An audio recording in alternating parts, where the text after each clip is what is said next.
ഇവിടെ വന്നിരിക്കുന്ന എല്ലാവർക്കും ഭഗവാന്റെ അനുഗ്രഹം കൊണ്ട് ഏത് രീതിയിലാണോ ഭഗവാൻ നിശ്ചയിച്ചത് ആ രീതിയിലുള്ള അനുഭവങ്ങളൊക്കെ കിട്ടട്ടെ.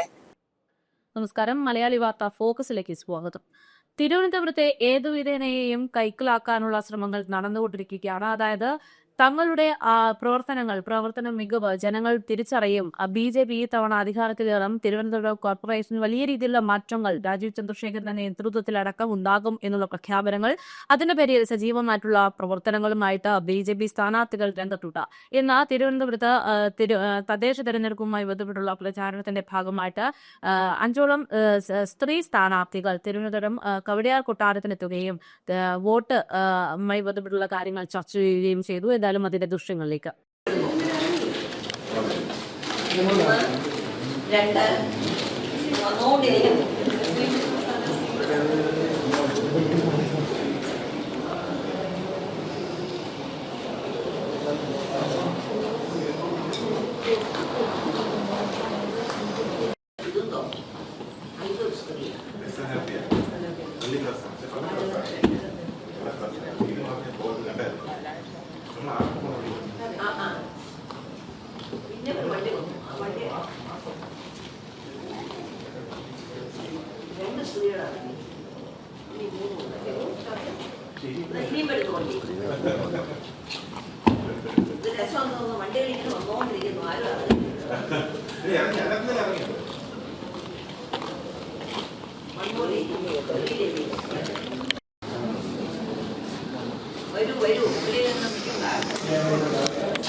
പക്ഷെ നിങ്ങളെ എല്ലാവരും കൂടെ എങ്ങനെ അങ്ങോട്ട് കൊണ്ടുപോകുന്നു എനിക്ക് എല്ലാവരും നല്ല സൊല്യൂഷനാണ്. ഇങ്ങനെ കേട് നിൽക്കും. ഇവിടെ കേട് നിങ്ങളുടെ പടം എടുത്ത് കഴിഞ്ഞാൽ നിങ്ങളെ സ്ഥാനാർത്ഥി കൊണ്ട് നിൽക്കും.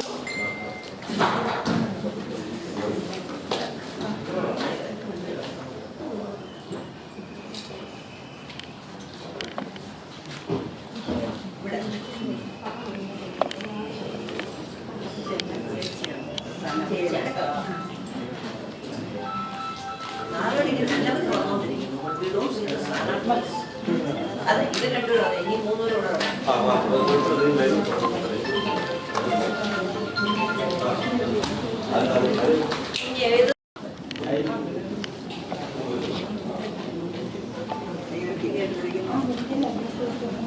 നിങ്ങൾ എടുത്ത് മതിയായോ? അങ്ങനെ അവരെ അകത്തൊന്നും ഇരുത്തോ? വേണമെങ്കിൽ എഴുതും പേപ്പറില്ല. ഞങ്ങളെ വെളിയിൽ നിർത്തി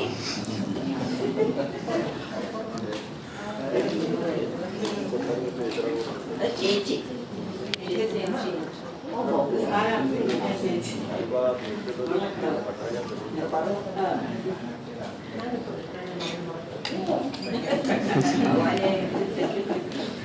ഇദ്ദേഹത്തിന് കുറച്ച് കഷ്ടകാലമാണ്. കിട്ടുകയാണെങ്കിൽ പിന്നെ വീട്ടിലെ കാര്യമൊന്നും കുള കടക്കുന്നതിന് പോകും.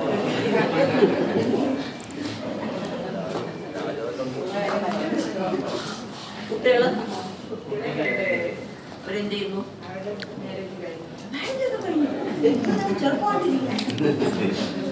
അമ്മൂമ്മയാണോ? ഇപ്പൊ അമ്മൂമ്മ വരെ കാലമാണ്. ഞങ്ങൾ അമ്മൂമ്മമാരൊക്കെ ചെറുപ്പമായിട്ട് വരിക. എന്തായാലും ഇവരെ ഞങ്ങൾ അകത്ത് കൊണ്ടുവന്നിരുത്തട്ടോ, മറ്റേവര് വരുന്നവരെ. സത്യമായിട്ട് അവർ വരുന്നുണ്ടോ? ആ ചുമന്ന ഉൾപ്പെട്ട ആളാണ് പറഞ്ഞത് നമ്മുടെ അടുത്ത്. അവര് പുറപ്പെട്ടു. ആ ചുമന്ന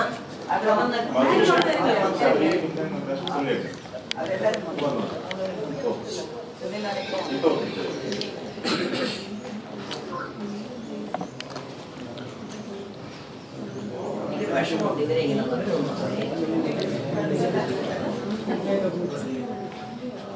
ഇത് നിങ്ങൾ ഇത്രയും പേര് വന്നോണ്ടാണ് നമുക്ക് സ്ഥലമില്ലാതെ വന്നത്. നിങ്ങൾക്ക് അകത്ത് കിടന്നിരിക്കണോ? അല്ല, അകത്തോടെ നിൽക്കണം. നിങ്ങൾക്ക് സന്തോഷമായി ഇവിടെ വരാൻ പറ്റിയത്. അതെ, പക്ഷെ ഇതിൽ ഈ ക്യാമറ വെച്ചുകൊണ്ടിരിക്കുന്നവര് അവിടെ നാളെ എഴുതും, ഞങ്ങൾ കൊട്ടാരത്തിൽ പോയിട്ട് ഞങ്ങൾക്ക് ഇരിക്കാൻ ഒരു കസേര പോലും തന്നില്ല. അത് ഇവരല്ല, ഇവരൊക്കെ ക്യാമറമാനാണ്. അല്ല, അവരുടെ ചാനലോ നിങ്ങളൊക്കെ പേപ്പറോ ടിവിയോ ചാനലോ യൂട്യൂബോ എന്തോന്നാണ്?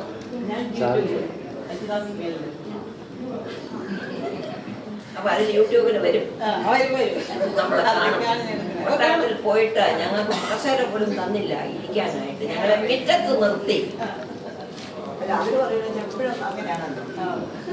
ഒരുപാട് പേരുള്ളതുകൊണ്ട് അവര് തന്നെ പറയുന്നത് എത്ര ആര് വന്നിട്ടുണ്ട്, ഒരുപാട് പേര്. ഒന്നും പറയാനില്ല. നമ്മുടെ തിരുവനന്തപുരം നന്നായിട്ട് വരണം. ആർക്ക് കിട്ടുകയാണെങ്കിലും നമ്മുടെ അനന്തപുരിക്ക് ഐശ്വര്യവും വൃത്തിയും അച്ചടക്കവും ഒക്കെ ഉണ്ടാക്കണം. ആര് വന്നാലും എനിക്ക് ഇത്രേ പറയാനുള്ളൂ. പൈതൃക ആയിട്ട് ഓരോന്ന് ഇടിച്ചിടുന്നു. ഇടിക്കുന്നത് രണ്ട് മണിക്കൂർ, 200 വർഷത്തെ ചരിത്രം. ഇപ്പൊ ആരോ പറഞ്ഞു ജനറൽ ഹോസ്പിറ്റലിലെ ആ കെട്ടിടം ഇടിക്കാൻ ശ്രമിക്കുന്നു. ജനറൽ ഹോസ്പിറ്റലിലെ പഴയ കെട്ടിടം, 100 വർഷത്തിൽ കൂടുതലായ കെട്ടിടം. കനകുന്നിന്റെ അകത്ത്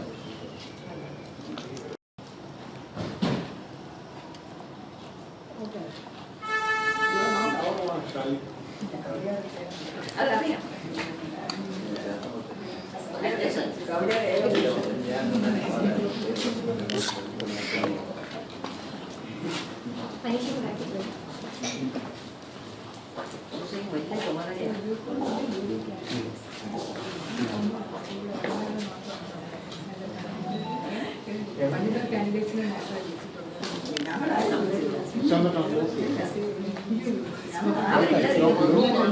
നല്ലൊരു കാര്യമാണ്.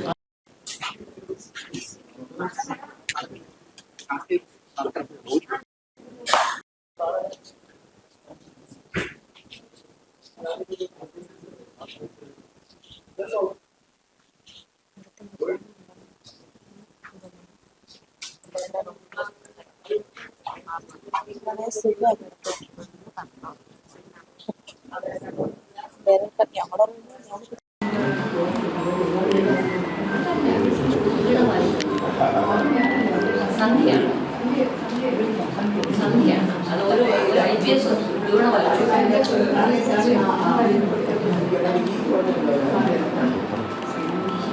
എന്തായാലും എല്ലാവരും നന്നായി വരട്ടെ. നിങ്ങളൊക്കെ ഇവരൊക്കെ ജയിച്ചു വരുമ്പോൾ എല്ലാവർക്കും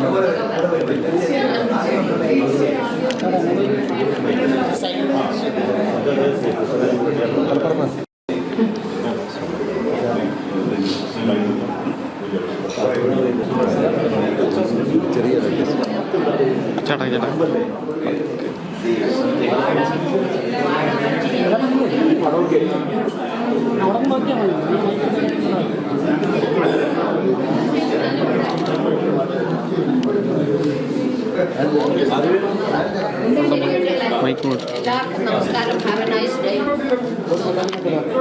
പുതിയ ഒരു ഇലക്ഷൻ വരികയാണ്, അത് നമുക്ക് എല്ലാവർക്കും അറിയാം. ഞങ്ങൾ ഇത്രയും വർഷം ജനിച്ചു വളർന്ന അനന്തപുരിക്ക് ആര് വന്നാലും നന്മയുണ്ടാക്കണം, നല്ലത് വരണം. ചവറ മാലിന്യങ്ങൾ ഇതൊക്കെ പോകണം. തെരുവുനായിൻ്റെ ഉപദ്രവം, സിഗ്നലുകൾ വർക്ക് ചെയ്യാതിരിക്കുക, ഇതെല്ലാം ശരിയാക്കി തിരുവനന്തപുരം മനോഹരമായ ജീവിക്കാനുള്ള ഒരു സ്ഥലം ആക്കി തീർക്കണം. ആര് ജയിച്ചാലും എല്ലാവർക്കും എല്ലാ നന്മകളും നേരുന്നു. ഭഗവാൻ അനുഗ്രഹിക്കട്ടെ. തലസ്ഥാനത്ത് പ്രധാനപ്പെട്ട പ്രശ്നം ഈ തെരുവുനായ പ്രശ്നമാണെന്നാണ്. അല്ല, ഏറ്റവും വലിയ പ്രശ്നം ഗാർബേജ്, മാലിന്യം.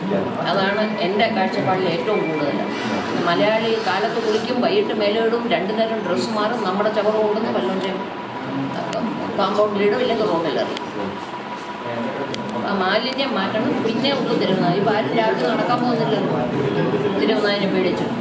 ഞങ്ങൾക്ക് തെരുവുനായല്ല, ഇവിടെ ഒരു പന്നിയുണ്ട്, ഒരു കാട്ടുപന്നിയുണ്ട്. ഈ കോവിഡ് സമയത്ത് വന്നത് കാട്ടുപന്നി. അതുകൊണ്ട് വാഴ, മരച്ചീനി എല്ലാം കുത്തിയിറക്കുക. അല്ലാതെ കോർപ്പറേഷൻ ഒന്നും ചെയ്യും ഇവിടെ പാർശ്വം. ഈ സംസ്ഥാന സർക്കാർ ഈ മാലിന്യം നിർമ്മാണത്തിനായി നിരവധി പദ്ധതികൾ നടപ്പാക്കുന്നുണ്ട്. അതിൽ വളരെ മുന്നോട്ട് പോയതാണ് സർക്കാർ അവകാശപ്പെടുന്നത്. പക്ഷെ ഇതൊന്നും പ്രായോഗിക തലത്തിൽ വരുന്നില്ല എന്നുള്ളതാണോ ഉദ്ദേശിക്കുന്നത്? നമ്മൾ സർക്കാർ എന്ന് പറഞ്ഞാൽ സർക്കാർ ഒരു ബോഡി, അല്ലാതെ അവർ വന്ന് മാലിന്യം വരാൻ പോകുന്നു ഇല്ല. നമ്മളാണ് ഓരോരുത്തരും ഇവിടെ താമസിക്കുന്ന ഓരോ വീട്ടിലുള്ളവരും ശ്രദ്ധിക്കണം. അത് കുട്ടികളെ 5 വയസ്സിൽ സ്കൂളിൽ പോകുന്ന സമയം തൊട്ട് പറഞ്ഞു കൊടുക്കണം. മാലിന്യം വലിച്ചെറിയരുത്, ഒരു മുട്ടായി നിന്നാൽ അതിൻ്റെ പേപ്പർ റോഡിലെറിയരുത്, അങ്ങനെ പഠിപ്പിച്ചു കൊടുക്കണം. അല്ലാതെ നമ്മളെല്ലാം സർക്കാരിൻ്റെ കുറ്റം പറഞ്ഞുകൊണ്ട് കാര്യമില്ല. നമ്മളാണ് ചെയ്യേണ്ടത്, നമ്മളാണ് അതിന് ഉത്തരവാദിത്വം. മാലിന്യ പ്രശ്നം കഴിഞ്ഞാൽ പിന്നുള്ളത് തെരുവുനായ പ്രശ്നമാണ്. തെരുവുനായ പ്രശ്നമുണ്ട്, നല്ലോണം ഉണ്ട്. ഇവിടെ കയറി വരാറുണ്ട് നമ്മൾ ഇതുവരെ ആരും ഉപദ്രവിച്ചിട്ടില്ല, എങ്കിലും വരാറുണ്ട്. നമുക്ക് ബേസിക്കലി ഒരു അച്ചടക്കം വരണം, നമുക്കൊരു സെൽഫ് ഡിസിപ്ലിൻ വരണം. ഇപ്പോൾ വണ്ടി ഒന്നും നിർത്താൻ പാടില്ല, സ്ഥലത്ത് നിർത്തും, 1 വേ കൂടെ ചുറ്റി വരും. ഇതൊന്നും ആ വെട്ടിമുറിച്ച് കോട്ട 1 വേ കൂടെ എല്ലാം തെറ്റായ വഴി കൂടെ വണ്ടികൾ വരും. അപ്പോൾ ഇതൊക്കെ നമ്മൾ തന്നെത്താനെ മനസ്സിലാക്കി ചെയ്യണം. നമുക്കൊക്കെ കേരളം വിദ്യാഭ്യാസമുള്ള സംസ്ഥാനമാണ്. നമ്മളത് അറിഞ്ഞ് വേണ്ട രീതിക്ക് കൈകാര്യം ചെയ്യാനായിട്ട് എല്ലാവരും ഈ നിൽക്കുന്ന നമ്മളെല്ലാവരും അതിനു വേണ്ടി പ്രവർത്തിക്കണം. എല്ലാവർക്കും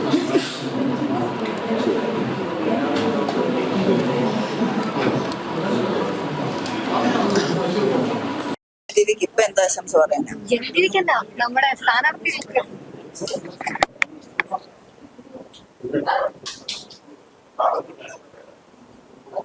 ഇവിടെ വന്നിരിക്കുന്ന എല്ലാവർക്കും ഭഗവാന്റെ അനുഗ്രഹം കൊണ്ട് ഏത് രീതിയിലാണോ ഭഗവാൻ നിശ്ചയിച്ചത് ആ രീതിയിലുള്ള അനുഭവങ്ങളൊക്കെ കിട്ടട്ടെ. നാടിനു വേണ്ടി ജയിച്ചാലും ജയിച്ചില്ലെങ്കിലും നാടിനു വേണ്ടി പരിശ്രമിക്കുക. മാലിന്യത്തിനെ പറ്റി പറഞ്ഞു, മനസ്സിന്റെ മാലിന്യം മാറ്റിക്കൊണ്ട് നാടിന്റെ മാലിന്യം മാറ്റാനായിട്ട് ശ്രമിക്കുക. അത് ജയവും തോൽവിയും ഒക്കെ ജീവിതത്തിന്റെ ഒരു ഭാഗമാണ്. എല്ലാവർക്കും ജയിക്കാൻ ഒക്കില്ല, ഒരാൾക്കേ ജയിക്കാൻ ഒക്കും. അപ്പൊ അതൊരു തോൽവിയായിട്ടൊന്നും ആരും കരുതണ്ട. ജയം നല്ലത് തന്നെ, പക്ഷെ എന്തായാലും നാടിനു വേണ്ടി പരിശ്രമിക്കുക. എങ്ങനെയാണെങ്കിൽ നിങ്ങൾക്കൊക്കെ ഒരുപാട് കഴിവുള്ള സ്ത്രീകളാണ്. അപ്പോൾ ആ കഴിവ് ഈ മണ്ണിന് വേണ്ടി ഉപയോഗിക്കണേ എന്ന് മാത്രം. ഭഗവാൻ അനുഗ്രഹിക്കട്ടെ.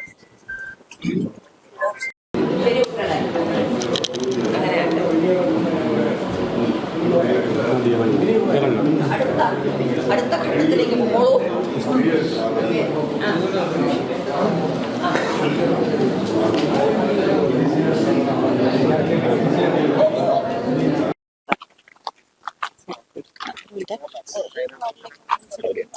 ചേട്ടാ, എന്താണ് ജനങ്ങളോട് ഈ ഒരു നിമിഷത്തിൽ പറയാനുള്ളത്? ഒരുപാട് വിവാദങ്ങൾ ഉണ്ടായിരിക്കുന്ന ഒരു സമയം കൂടെയാണ് ഈ തദ്ദേശ തെരഞ്ഞെടുപ്പ്. തിരുവനന്തപുരത്തുകാർക്ക്, പ്രത്യേകിച്ച് കവടിയാറിലെ ജനങ്ങൾക്ക് എന്താണ് പ്രതീക്ഷിക്കുന്നത്?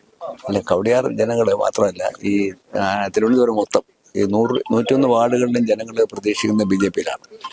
കാരണം തിരുവനന്തപുരത്തിൻ്റെ നാളിതുവരെയുള്ള അവസ്ഥ ജനങ്ങൾ വളരെ വ്യക്തമായി മനസ്സിലായി ബോധ്യപ്പെട്ടിട്ടുണ്ട്. അതുകൊണ്ട് ഇനിയൊരു മാറ്റം നമ്മുടെ രാജീവ് ചന്ദ്രശേഖർജിയുടെ മാറാത്ത ഇനി മാറും എന്നുള്ള ആപ്തവാക്യം നടപ്പിലാക്കാൻ വേണ്ടിയിട്ട് പൊതുസമൂഹം ആഗ്രഹിക്കുക. BJP മാത്രമല്ല, പൊതുസമൂഹം ഒട്ടാകെ അതൊരു മാറ്റം തിരുവനന്തപുരത്ത് വേണം. തിരുവനന്തപുരത്തിൻ്റെ പഴമയുടെ ആ ഒരു പ്രൗഢി വീണ്ടും നിലനിർത്തണം. മറ്റു വിഷയങ്ങൾ, നിരവധി വിഷയങ്ങളുണ്ട്. നമുക്ക് ഓരോ വിഷയങ്ങൾ പറയുകയാണെങ്കിൽ അതിന് സമയം തികയത്തില്ല. അത്രയധികം നിരവധി വിഷയങ്ങളുള്ള ഈ തലസ്ഥാന ജില്ലയിൽ പെട്ട തിരുവനന്തപുരം നഗരസഭയിൽ 10-12 ലക്ഷത്തിൽ വരുന്ന പൊതുജനത്തിനെ സേവിക്കുക, അവരുടെ ബേസിക് ആയിട്ടുള്ള അടിസ്ഥാന സൗകര്യങ്ങൾക്ക് കുറച്ചുകൂടെയൊക്കെ കുറേക്കൂടെയൊക്കെ ഇപ്പം ഒന്നുമില്ലാതെ തന്നെ പറയാം, നല്ല രീതിയിലുള്ള അവർക്ക് അടിസ്ഥാന സൗകര്യം ഒരുക്കി കൊടുക്കുക. അപ്പോൾ എല്ലാ വിഷയങ്ങളും ജനങ്ങൾക്ക് ആവശ്യമുള്ള എല്ലാ വിഷയങ്ങളും ചെയ്തു കൊടുക്കേണ്ട ഉത്തരവാദിത്വം ഒരു നഗരസഭയ്ക്കാണ്. അപ്പോൾ ആ നഗരസഭയുടെ ഭരണ നേതൃത്വം എത്രത്തോളം ശക്തമാവും, എത്രത്തോളം ആത്മാർത്ഥ പ്രവർത്തിക്കും, എത്രത്തോളം ജനങ്ങൾക്ക് വേണ്ടി പ്രവർത്തിക്കുന്നു എന്നുള്ളതാണ് യഥാർത്ഥ വസ്തുത. ആ വസ്തുത മനസ്സിലാക്കിക്കൊണ്ടാണ് BJPയുടെ 101 വാർഡുകളിലും സ്ഥാനാർത്ഥികൾ നിശ്ചയിച്ചിരിക്കുന്നത്. ഇങ്ങനെ ഒരു പ്രതികരണം ഉണ്ടായപ്പോൾ ഞാനത് കറക്റ്റ് ചെയ്തു. ഞാൻ എപ്പോഴും അതിജീവിക്ക് ഇപ്പോഴും ഒരു പോലീസ് ഓഫീസർ, ഒരു അമ്മ എന്നുള്ള നിലയിൽ ഞാൻ എപ്പോഴും അതിജീവിതയ്ക്കൊപ്പം തന്നെയാണ്.